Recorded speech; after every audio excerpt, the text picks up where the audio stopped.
evening. This is the special coverage of the coronavirus crisis using the combined forces of TV5 News 5 and Signal TV's One News, Radio 5, and 1PH. Supermarkets are feeling the pinch only 2 days into the month-long lockdown of the entire Luzon. This has also triggered concerns of supply problem if cargo face more delays in the coming days. Stephen Kua, the president of the Philippine Amalgamated Supermarkets Association Incorporated, says that current supplies will not last very long if the trend continues. Bigger players are also feeling the bite, but slower. The chairman of the Philippine Retailers Association, Paul Santos, says that while big supermarkets like SM and Robinsons still have sufficient supply, they are fast being depleted. The problem with supply started when people stock up or hoard while cargo are left stuck in checkpoints. Cebu Governor Gwen Garcia earlier held a press conference on the COVID-19 situation in her province. And to give us more details, we have on the line the Freeman's Lorraine Ekarma. Lorraine, what's the latest there in Cebu? So the province of Cebu now has its first confirmed case of COVID-19. The patient is a 65-year-old male who has been tested last March 11.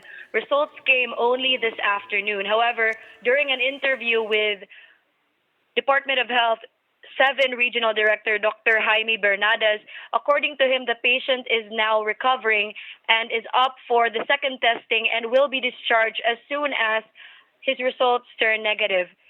As for actions being taken by Governor Gwendolyn Garcia, earlier, a few hours ago, she held a press conference and she announced immediate actions to be taken by local government units. Among these are the strict implementation of social distancing and public transport. So 1 meter distance in PUJs and PUVs must be maintained, and only one passenger is allowed for trikes, and there will no longer be back rides for motorcycles. She also ordered for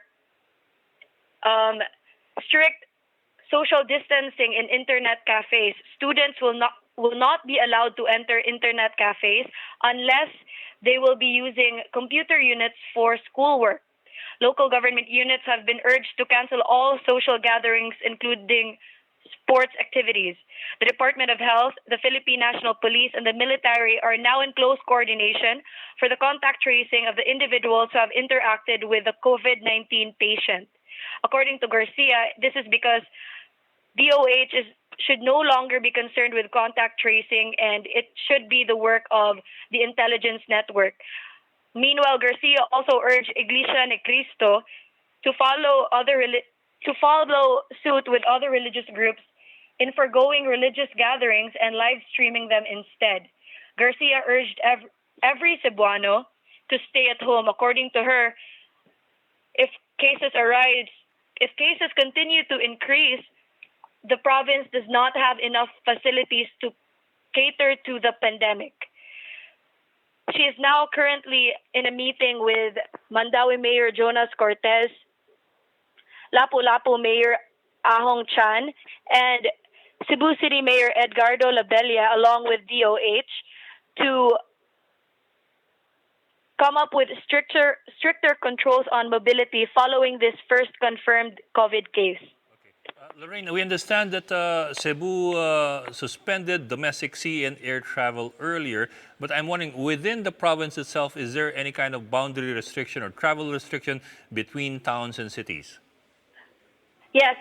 There are currently no incoming domestic travels in Cebu province. However, Cebuanos, residents, everyone in Cebu are still free to move about from town to town. However, 11 checkpoints have been placed and marked in Cebu City. What about commercial activity? For example, malls, are they still open? What about retail outlets? Anything and everything from merchandise to of course, to food and medicines and to any other things. Malls are still very much open. Convenience stores and pharmacies are the exception, actually, of curfews for establishments. However, the governor has ordered, even before the confirmation of the first COVID case, for the closure of gyms and swimming pools, and other recreational centers involving communal activities. Okay, and we do not have any curfew yet in Cebu. Is that correct? For Cebu province, the governor has ordered for a 7-hour curfew. It begins at Okay. 10 p.m. and ends at 5 a.m. And how is that going? Is that being implemented strictly, and is it being followed by people? Yes, the police are. The po- Hello. Yes, yes. Go ahead, Lorraine. We're listening. Currently, the police are manning the checkpoints, and right now there hasn't been any reports of arrests because of the violations of curfew. It has started.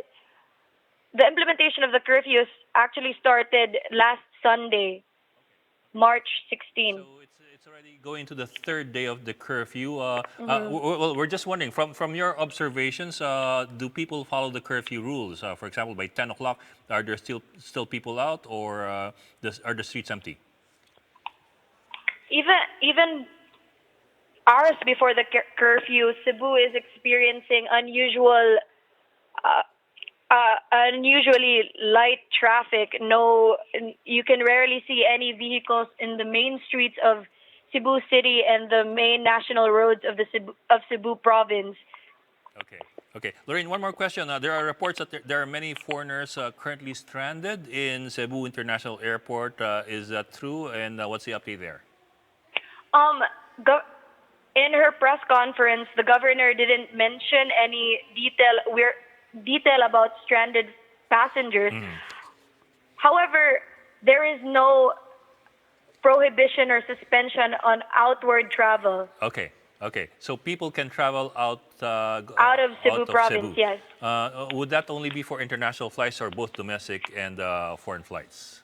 For domestic and foreign flights, yes. Okay. So they can fly out of Cebu, but they cannot fly back into Cebu because Yes, of the. actually for international flights, Cebu is still receiving incoming international flights, apart from those already part of the national travel ban. However, they are made to undergo the 14-day quarantine, Yes. which hotels have already agreed to be quarantine areas of. Okay. Maraming salamat. That was Lorraine Karma. Lorraine, we hope that Cebu is able to manage very well its COVID-19 situation. Here's a quick rundown of the other COVID-19 stories that we had today. The Energy Department says that the enhanced community quarantine across Luzon resulted in a reduction of power demand. Based on the agency's monitoring, the demand dropped by around 30% compared with the same period last year. This means that most of the economic activities have slowed down. China will donate 100,000 test kits as well as thousands of surgical masks and personal protective equipment, or we call them PPEs, to help the Philippines amid the COVID-19 pandemic. Chinese Ambassador Huang Xilian said on Wednesday that the Chinese embassy has been closely communicating with the health department to ensure a speedy receiving of the donations. And Jollibee Food Corporation pledges 100 million pesos worth of food products to health workers and on-ground checkpoint personnel. Alliance Global Group, for its part, is donating 1 million liters of 70% disinfectant ethyl alcohol to the DOH.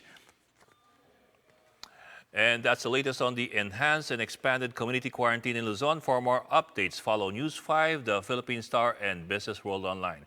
I'm Ed Lingao. We are One News.